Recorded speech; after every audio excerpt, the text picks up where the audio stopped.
Hello and welcome to my channel Malavika's Magic. Today I will explain to you how to write adjustment letters. So let us begin by understanding the structure of my presentation. So first I will talk about what are adjustment letters. The second, I will talk about the purpose. The third, the types of adjustment letters. And the fourth, the language and style of adjustment letters. So let us understand what are adjustment letters. Adjustment letter is basically a written response from a representative or of a business or agencies to a customer's claim letter.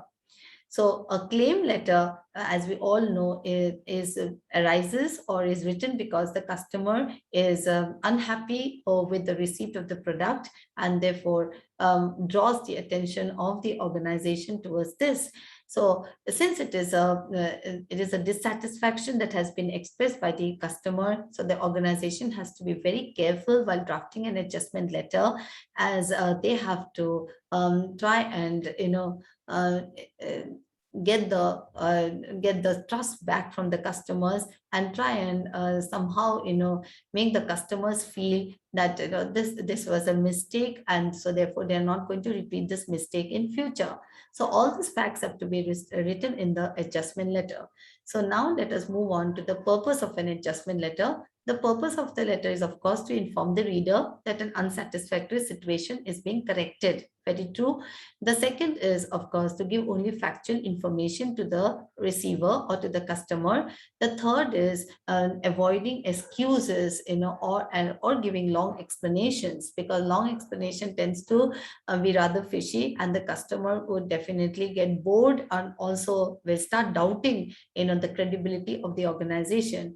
The fourth is it explains the relevancy of the problem, how relevant the problem is to the organization or for the organization, and how important it is for the organization to get back to the customer, and also to assure the customer that they are not going to repeat this particular action in future. So having understood the purpose of adjustment letters, let us now move on to the different types of adjustment letters. So depending upon the nature of the complaint, the organization, investigates into the matter and decides to give compensation in three different ways. The first is when the organization understands that the defect or the problem lies with them, and that they are solely responsible for creating this discomfort in the customer's mind. So therefore the organization has agreed to give compensation to the customer. And the second is when the organization is not very sure or from whose end the problem is created, whether it is because of the organization or it is because of the customers themselves, because they were not able to handle the product carefully, or they did not follow certain precautionary measures while using the product. So therefore the organization decides to give compensation, but only partially give compensation to the customers. The third type of letter is when the organization is absolutely sure that they are not responsible, for this particular situation. It is the customers, who are responsible, totally responsible, as they did not, understand how to use the product, or they did not read the user manual before actually trying to use the product. So therefore, here the organization refuses to give compensation in the third type of adjustment letter. So let us now deal with this in greater detail. So the first letter is agreeing to give compensation. As we all understand, when organization agrees to give compensation, it is good news for the customer.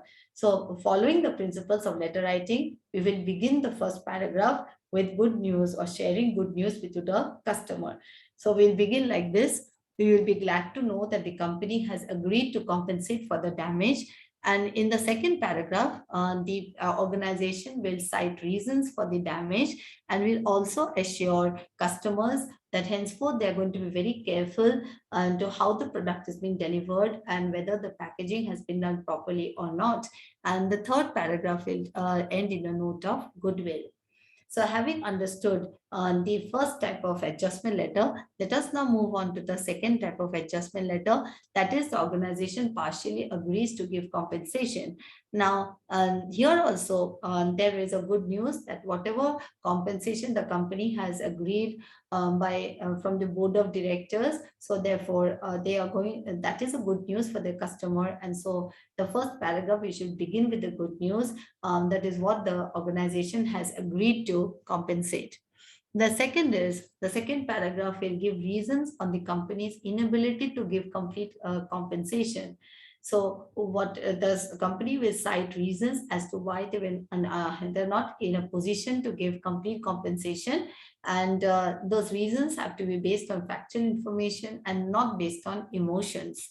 Then the third paragraph should be that the company offers a discount to the customer on the placement of a new order. And the last paragraph, you end it in a note of goodwill. So having understood the second type of adjustment letters, let us now move on to the third type, that is refusing to give compensation.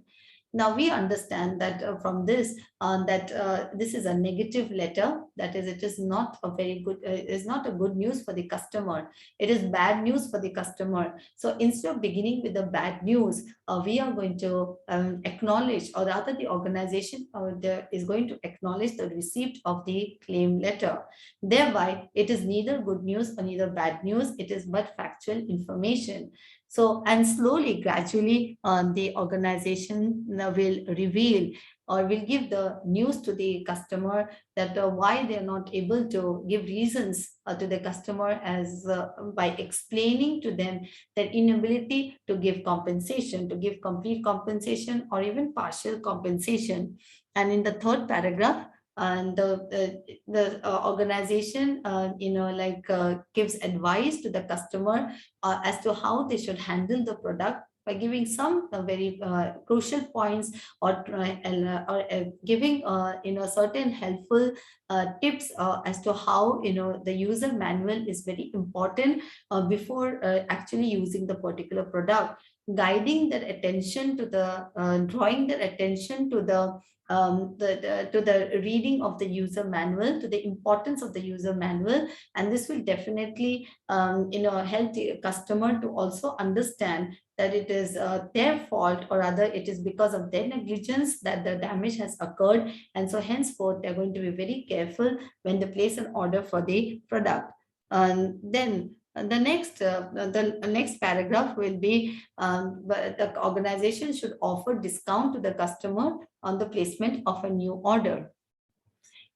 Having understood the three types of adjustment letters, I have a sample here for you on how to write an adjustment letter. Of course, I have not included the elements of the letter because I know that you will be including it, as we have already dealt with the elements of the letter in my previous video. So I'm just sharing with you the contents of a adjustment letter, so you can go through it and understand how the organization can give reasons as to why they cannot give compensation, or why they can give only partial compensation.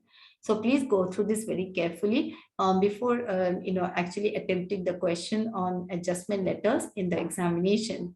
So having said this, I would like to thank all of you for your patient listening. I would also like to say that do well in your examination. And if you if you like my video, do share it with your friends and also subscribe to my channel. Thank you once again.